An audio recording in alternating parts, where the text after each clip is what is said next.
First, it sounded crazy. A human foot had been mailed to Conservative Party headquarters. His torso was found stuffed in a suitcase on a... The suspect is a 29-year-old model and self-styled porn actor named Luca Rocco Magnotta. The most we know about Luca Magnotta comes from the digital trail he created of himself.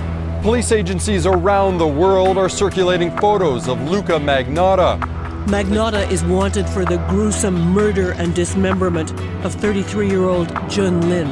He was spotted, questioned, and then arrested, ending a feverish manhunt that has made headlines around the world. This is where the hunt for Luca Magnotta ended. When police finally arrested him, he was looking at pictures of himself on the internet. Tonight you'll hear from people who knew Magnotta. Their stories have never been told on TV before. I mean, I knew he had problems. I mean, it showed. In my heart of hearts, I knew it was Luca within the first 30 seconds of the video. Someone had to pay attention to him every moment of every day. It was a drug for him.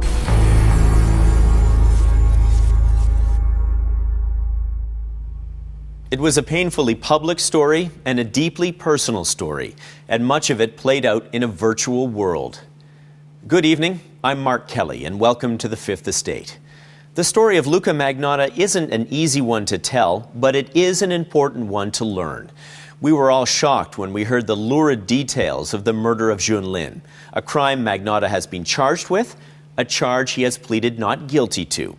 But a group of online investigators had been monitoring Magnotta for 18 months leading up to his arrest, observing his disturbing behavior, warning authorities repeatedly that he was a danger to society.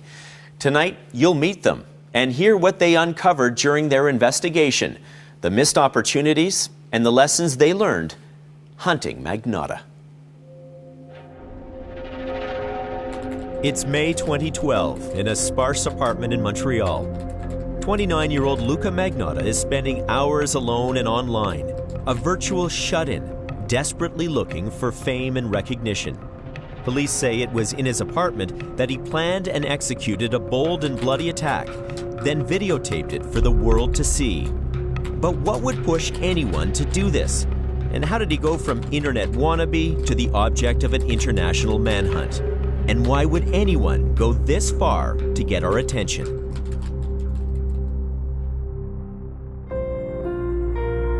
Magnotta was born Eric Clinton Newman in 1982. He grew up in Scarborough, east of Toronto, the eldest of three. His parents split when Eric was young.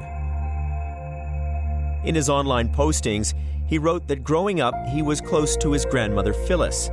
He says he was homeschooled because he was told the world was a dirty and dangerous place. But he went from one broken home to another when his grandparents' marriage also ended in divorce. His mother now had a new boyfriend. Eric described him as a monster. As for his father, the two had now drifted far apart. The only bright light in his family life was his sister Melissa, one of the few people beyond himself he would ever describe as beautiful. His family life in shambles, he wrote there was no relief at high school, where he said he was an outcast.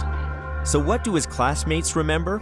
Well, for someone who would go on to be so notorious, they say he didn't act out or stand out. He was, in short, forgettable. By the time he was 22, there wasn't a whole lot to know about Eric Newman, but we now know he was struggling with depression. He underwent a psychiatric assessment and was prescribed medication for life, and that would play a part in what happened next.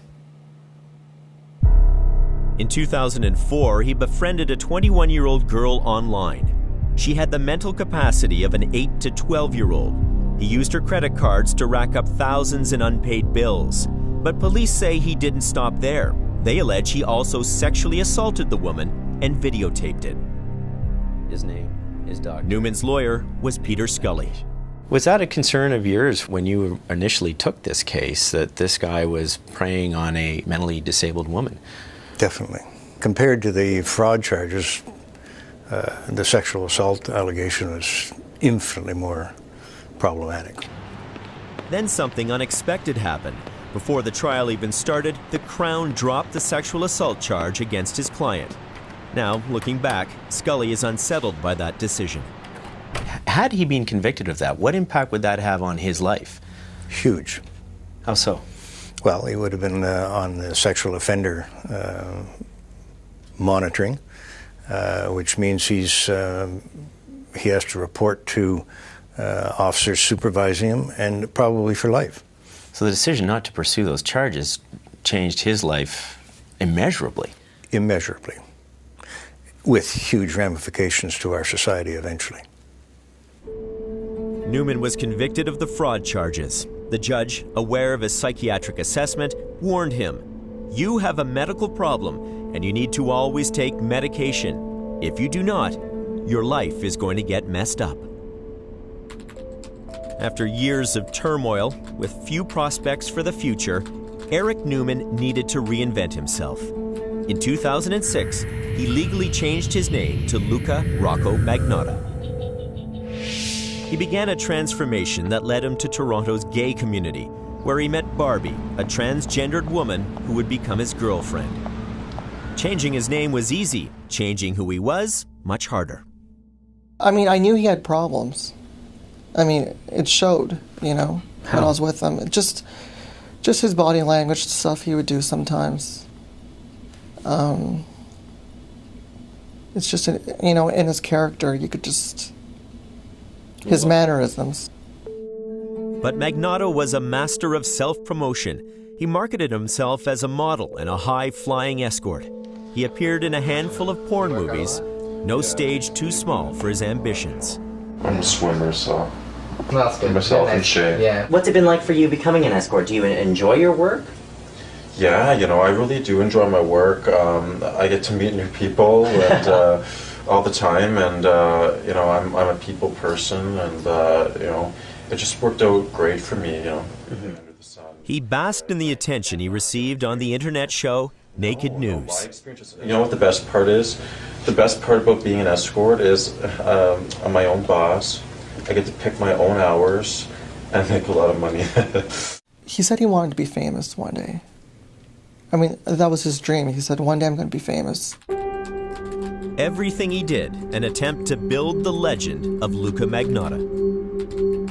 He was just really into himself, with, you know, with the photos, with me. He would always beg me taking pictures of him on his digital camera, right? It was all about him and the relationship when I was with him. And what was his image? Or what did he want his image to be?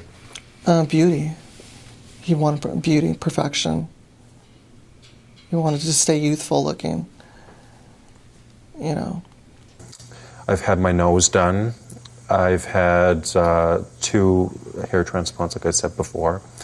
And I'm planning on doing muscle implants in my pecs and my arms. So that just remains to be seen, but because that's pretty... Do you think you're a bit of an addict? Yeah, my name's Luca, and I'm a cosmetic surgery addict. Magnotta was developing a pathological need to get noticed. And what better platform than auditioning for a reality TV show called Plastic Makes Perfect? Like a little before and after. How important are your looks to you?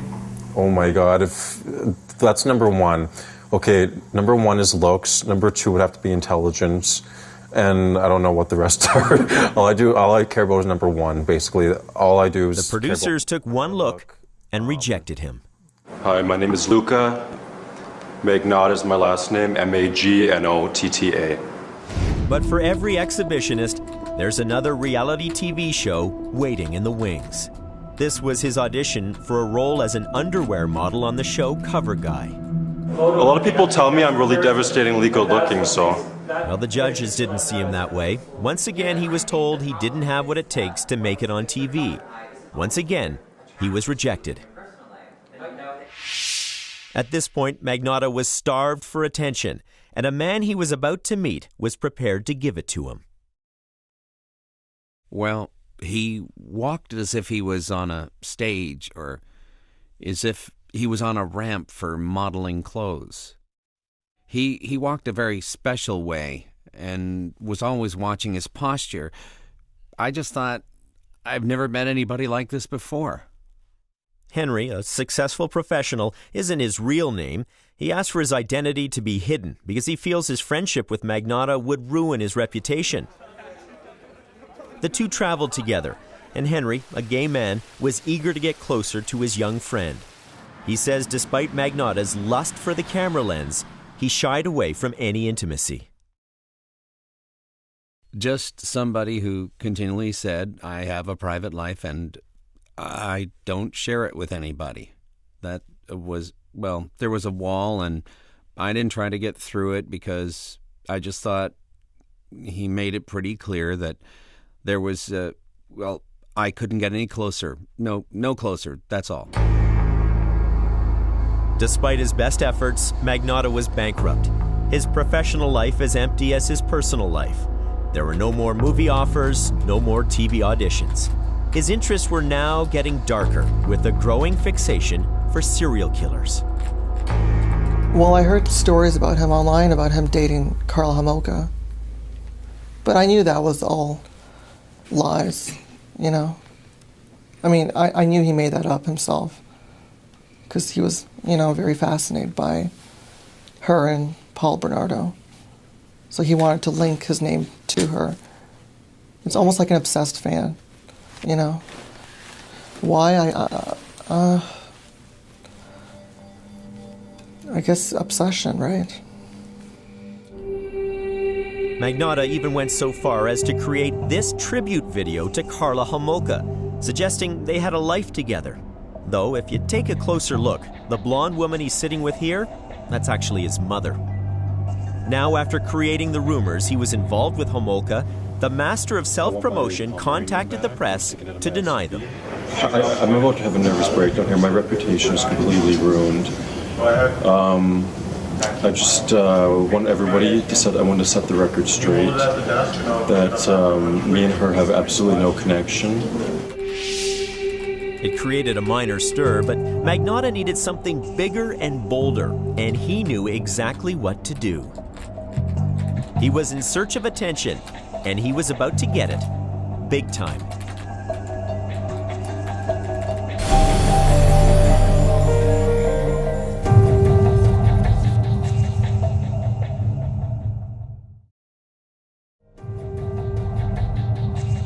It's the fall of 2010.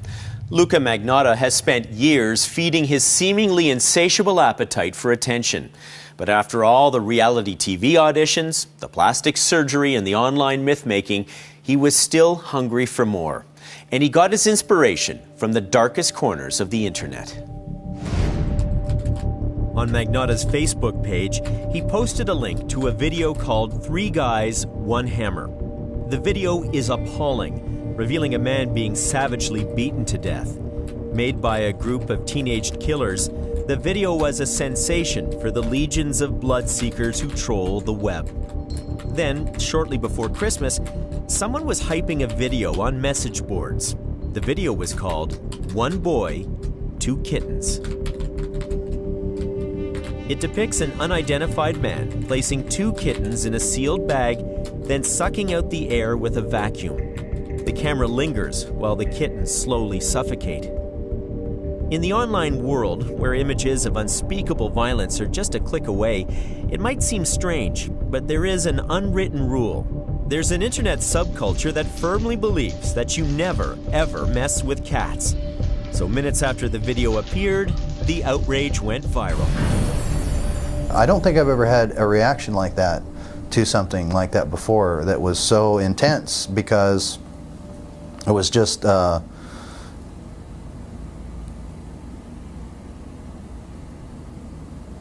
it wasn't normal. Ryan Boyle, a former U.S. soldier with the online name Save Kitty, went on the offensive. He formed a Facebook group. 4,000 people signed on overnight. These were not people that were being paid money. They weren't doing it for the fame. They weren't doing it for recognition. They were doing it, we all had the same thing in mind. We wanted to catch this guy. And everyone was volunteering their own time, their own effort, taking time away from their families to come in here, mostly anonymously, to help with this one thing.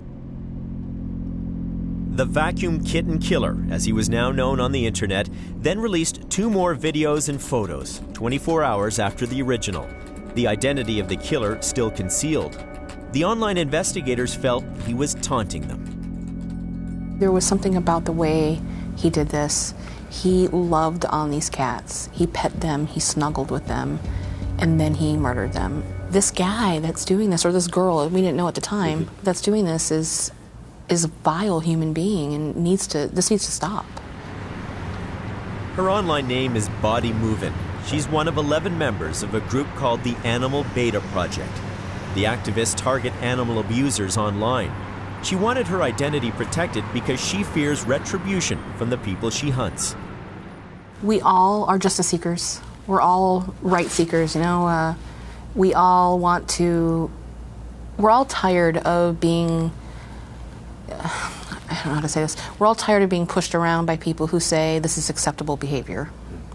It's not acceptable behavior to film yourself hurting an animal and uploading it for fun or profit. John Green, also an alias, joined the group, convinced the Vacuum Kitten Killer video was just a dress rehearsal for something much worse. What did you feel was at stake?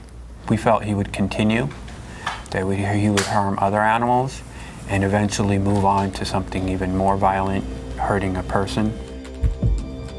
The amateur sleuths began the arduous task of deconstructing the video, frame by frame, looking for any clues that might reveal the identity and the location of the kitten killer. And then a major breakthrough. These photos were planted on a website. Same kittens, same apartment as the video, but the face of the killer was no longer blurred. Ryan Boyle, the former soldier, now believes they came from Magnota. The question is, had Magnota drawn attention to himself just to get attention? Yeah, he did. That was the whole purpose. But see, the question is, if he had wanted to be known, then why did he do something that was going to send him to jail, where he will never be heard from again? I don't understand. Was he crazy? He was crazy. If you have 50 different blogs and a whole bunch of YouTube profiles and MySpace profiles, and I can't even name, I mean, it seems like every day they're finding new different websites that he purportedly created. You've got to spend a lot of time on the internet. Had a house in Paris. Had a house in Paris, Miami, Boston. I mean, There's pictures of him with sports cars, making it look like he lives this glamorous lifestyle, but hundreds of Facebook profiles and pages and groups. But finding him wouldn't be easy. Magnota made himself a citizen of the world. There he was in Los Angeles, driving a fancy car, or sitting in a hot tub surrounded by friends, or another at some exotic beach location. They're all photoshopped. They're all photoshopped. We found the images that you're speaking of. I know him in Miami, in front of the Miami sign, and he's sitting there looking cool. That's not him. That's actually somebody else, and he put his head on that person's body. You know, he says that he's in Russia, he says he's in Miami, he says he's in Los Angeles, he says he's in, you know, all these New York. It's all at the same time, and nobody can do that. Nobody can be in 5 different places at the same day. They were determined to find him and stop him, and they got the break they needed when they came across this seemingly innocuous picture. They knew digital pictures contain invisible data, bits of stored information embedded in the photos. Using that, the online investigators could determine details about the make, model, even the color of Magnota's camera. Pink, by the way. They could also determine when and where some of the pictures were taken. This picture was taken on a cell phone and stamped with a GPS location. Turned out, Magnota was in Toronto. The Toronto Eaton Center. So that's late October, okay? The images from the kittens were taken on November 28th. Now that they knew where he was, they contacted the Ontario SPCA with an urgent request. like, this is it. We got a name, we got a location, give it to police, they'll handle it from here. An inspector with the OSPCA, Brad Dewar, says a file was opened on Magnota in January 2011, and it was treated as a priority. Certainly, past history has proven that acts of cruelty will accelerate to acts of cruelty to children and to adults.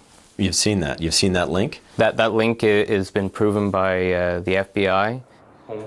Dewar says the OSBCA was now working with the Toronto Police and the RCMP to find Magnota.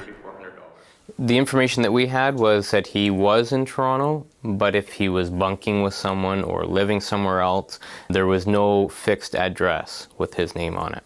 So you're telling me here that there was no way, if he was living in Toronto as we know, there was no way to find him with whatever resources you had or the Toronto Police Service, the RCMP, whoever else that you've reached out to? With all these agencies together, no one could find him in the city of Toronto? Not at that point, no. Really? And in our minds, it's like, why is it so difficult to find this person? You know, all they have to do is go to their system, type in a name, and find him. It boggled us at times. Yeah, we didn't understand. How can this person get around so freely and not be found? The Toronto Police had been contacted in February 2011. Now, 8 months later, Magnota hadn't been found, hadn't been questioned. The online investigators warned police he was an animal abuser, a public danger. But you can imagine in a big city like Toronto, questioning an alleged online kitten killer probably wasn't a priority.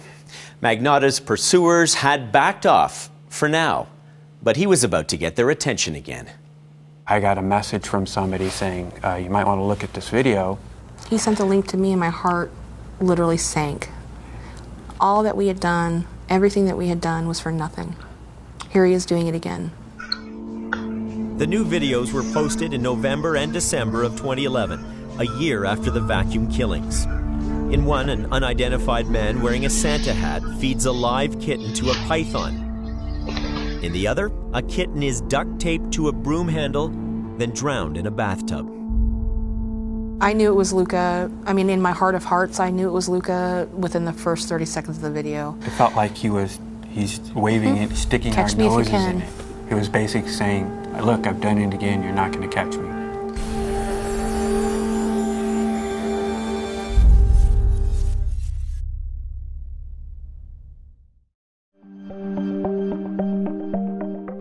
It was July 2011 in Montreal, and a young man had just arrived, following his dream to go to university here. Junlin had grown up in rural China. Now he was the great hope of his family. He was pursuing a degree in computer science at Concordia University. Once he graduated, he planned to support his parents and younger sister with his new career. Lin was 33 years old, but his mother still worried about him living in a big foreign city. So he'd walk the streets with his cell phone and stream images back to her. His message to her in their daily conversations was always the same. Don't worry, he told her. I'm safe. I got a great view of my condo other than this bitch keeps complaining about me. But where was Luca Magnota? He'd left Toronto, planting a story claiming he'd fled to Russia. Still, his pursuers hadn't given up finding him. We felt like we were always one step behind him.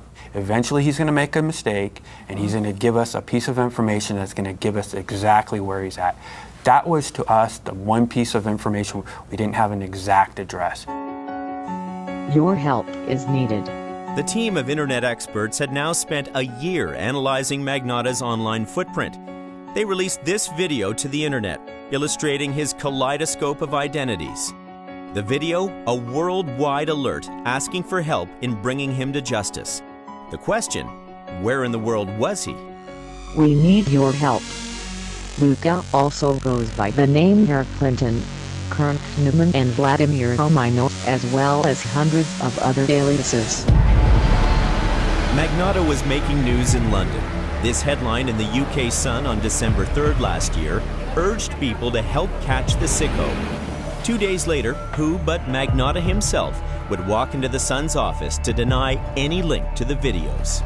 Why would you write? Sun reporter Alex West confronted Magnota. You can pretend to be someone you're not on the internet. people frame me, so isn't that logical to try to defend myself? Think about that. But they're not. But that does make sense. They're not pretending to be someone they're not. You're not answering. But they're not pretending to be someone they're not. Well, they're pretending to be me. People are pretending to be you. Isn't that obvious? 2 days later, the Sun received this email, believed to be from Magnota. It's fun watching people work so hard gathering all the evidence and then not being able to name me or catch me. You see, I always win. I always hold the trump card, and I will continue to make more movies. Next time you hear from me, it will be in a movie I'm producing that will have some humans in it, not just pussies. The London police were notified. They said it was out of their jurisdiction. So he slipped out of the UK and disappeared back into his virtual world. Those who were looking for him knew police weren't going to spend their time building a case against a suspected cat killer. They knew they had to tighten the noose, and they knew they had to do it themselves. I think our biggest frustration was getting people to believe us. Ryan Boyle, the former soldier now commanding a Facebook army of 4,000 people looking for Magnota, knew they needed hard evidence. No one really cared. We had a lot of trouble getting help from anybody. So the way we felt about it was, well, we just needed to build the case stronger. We had to make it, and that was sort of our goal, was we wanted to make a case that was so rock solid it was impossible to ignore.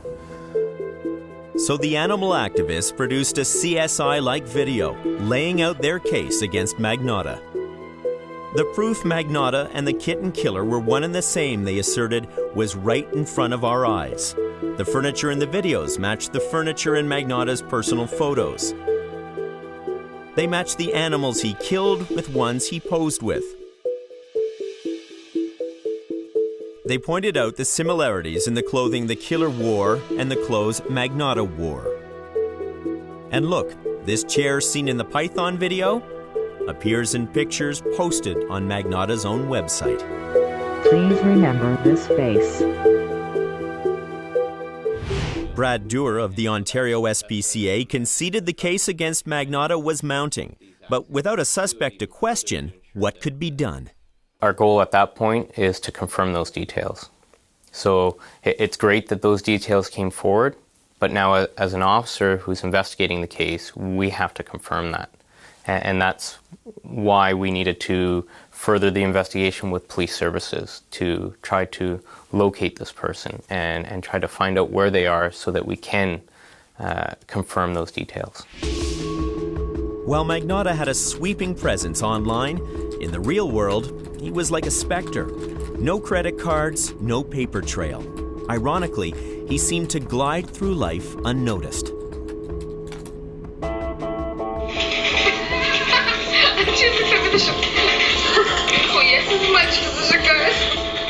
The online investigators were now learning more about his lies designed to throw them off.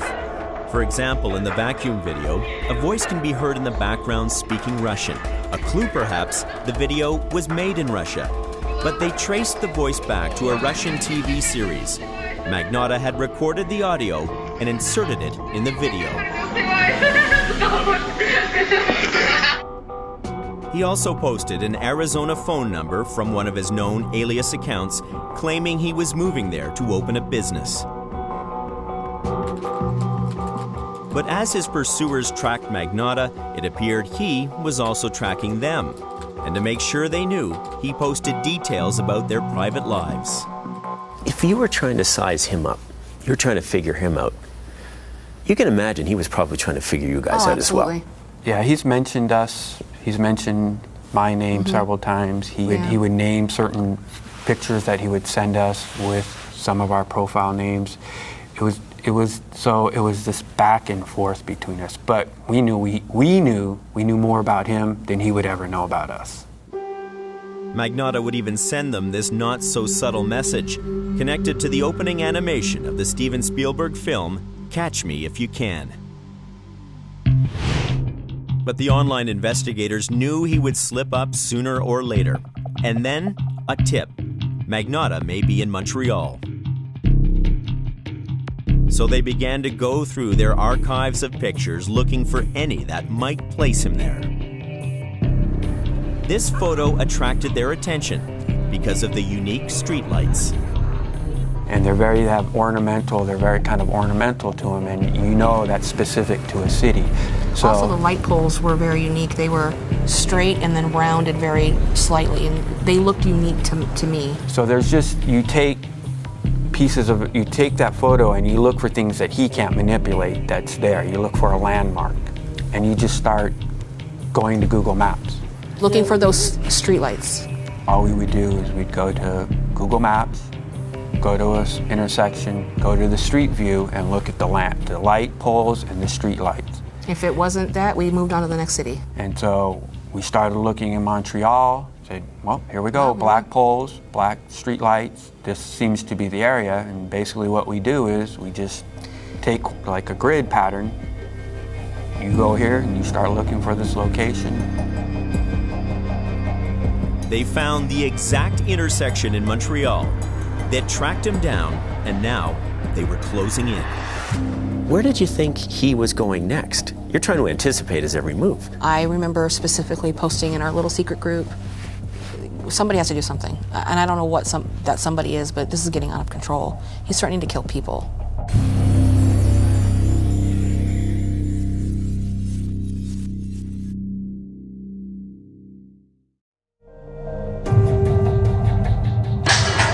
What's up, and hi to all my fans. It's hard to pinpoint what was fueling Luka Magnotta's desire for fame and recognition. I just did. What else do you want me to say? Did it start when he was Eric Newman, the sad kid from Scarborough? Was his narcissism a way to mask his personal and professional failures and his struggle with mental illness? It's hard to say where it started, but soon people around the world would know his name.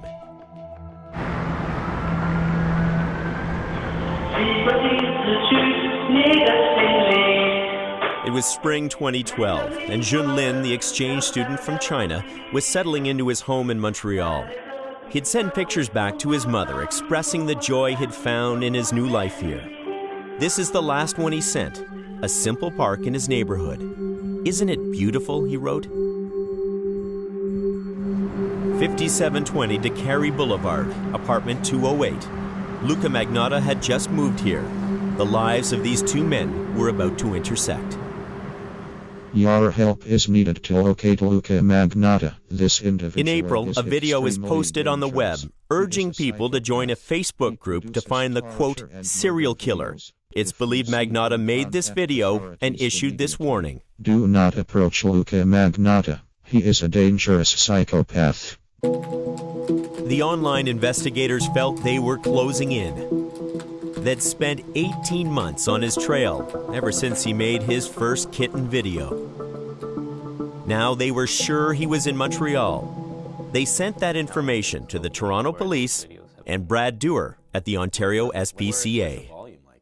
We immediately reached out to the SPCA in Montreal and Montreal Police Services to identify that we had this concern with this individual and we were seeking some help. Was that good enough, in your opinion, for something to be done? It was certainly enough information was provided to raise the alarm and to continue to question, to ascertain this person and to speak to them, to make contact. There's enough information to make contact. Did any SPCA official, did any police official speak to this guy through this timeline now where we're getting to more than a year and a half? Not that I'm aware of. So the online investigators contacted the Montreal police themselves, telling them Magnotta was a threat. But to Montreal police, Magnotta was a nobody. They had no file on him. There was no warrant for his arrest. In short, they said there was nothing they could do. So the investigators spoke with the Montreal SPCA and urged them to contact a Crown prosecutor to get a warrant. The contact was made. The request for a warrant? Denied. It seemed the evidence coming from the virtual world just wasn't enough. All of our information, all of our evidence was gained from the internet, so to them it was internet-based flu-fla, flim-flam, you know, they didn't care until he killed a person. And then it was all of a sudden it was, oh my gosh, we gotta go find this guy. Well, that's what we've been telling you all along. The online investigators believe Magnotta then started to hype a new video.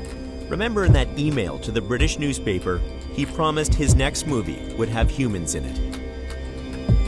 First, a picture was posted with someone in a purple hoodie clenching an ice pick, promoting one lunatic, one ice pick. I hear it's pretty disturbing, someone writes. Then, on another site, someone, likely Magnotta, asked, where can I watch the one lunatic, one ice pick video? I've been trying to find it for weeks.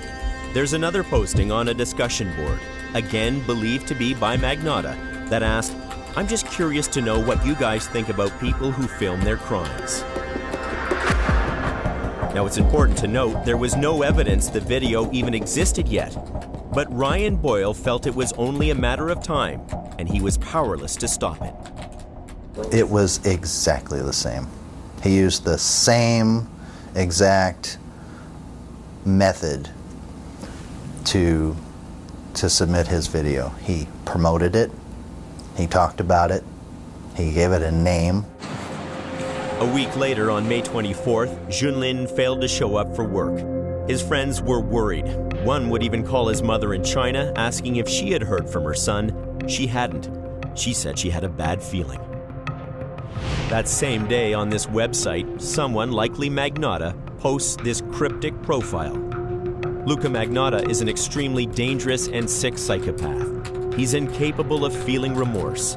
Psychopaths can appear very charming and look beautiful, but beware. They are cunning and highly maniacal.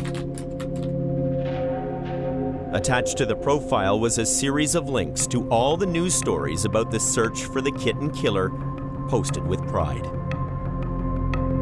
The next day, May 25th, one lunatic, one ice pick appeared on the web. It depicts a man bound on a bed. At first he's alive, then there's an edit. Now it's clear the man is dead. The video lasts 11 amoral minutes. Someone stabs the corpse repeatedly with an ice pick, then dismembers the body with a knife. 4 days later, a janitor discovered a torso in a suitcase. It was Junlin. Police would finally knock on Luca Magnotta's door, but he was long gone. They discovered an empty apartment, soaked in blood. Inside Magnotta's apartment, this message was left, scrawled on the wall. If you don't like the reflection, don't look in the mirror. I don't care. Before he fled the country, Magnotta unleashed a torrent of rage online, railing against people who had hurt or disappointed him over his lifetime. He signed them with his ex-girlfriend's name. I just wonder why he would want to drag you into this all these years later.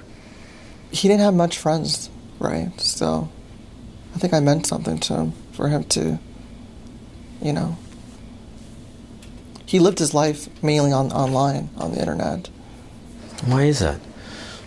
Well, I guess most people found him weird. So he felt left out, you know, isolated. Isolated, but with a loyal audience.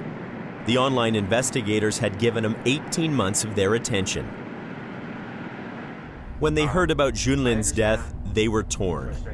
Could they have done more, or did they do too much? You can't really pretend to kill somebody. If you look at that video... They continue to ask themselves whether their relentless pursuit of Magnotta only fed his pathological desire. You internalize it and you start to blame yourself for things that you shouldn't. You felt some culpability in this? Oh, sure. I mean, I think anybody would. You would.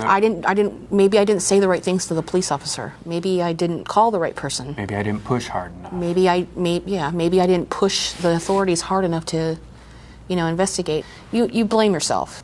He has been associating himself with serial killers way before we even knew him. Did we push him over the edge? No. Probably not. Were we a part of his little act? Yes. But we do want people to know, especially the family members, that there were people out there trying to stop this person from doing an act like this. Come on. There will be plenty of debate over whether people like Luca Magnotta should be ignored or pursued. I don't want to be taped. I'm just watching my show. You stop. But this video illustrates the dilemma. He made it by himself, a man so preoccupied with attention and the mood that even when he was alone, he played to an audience.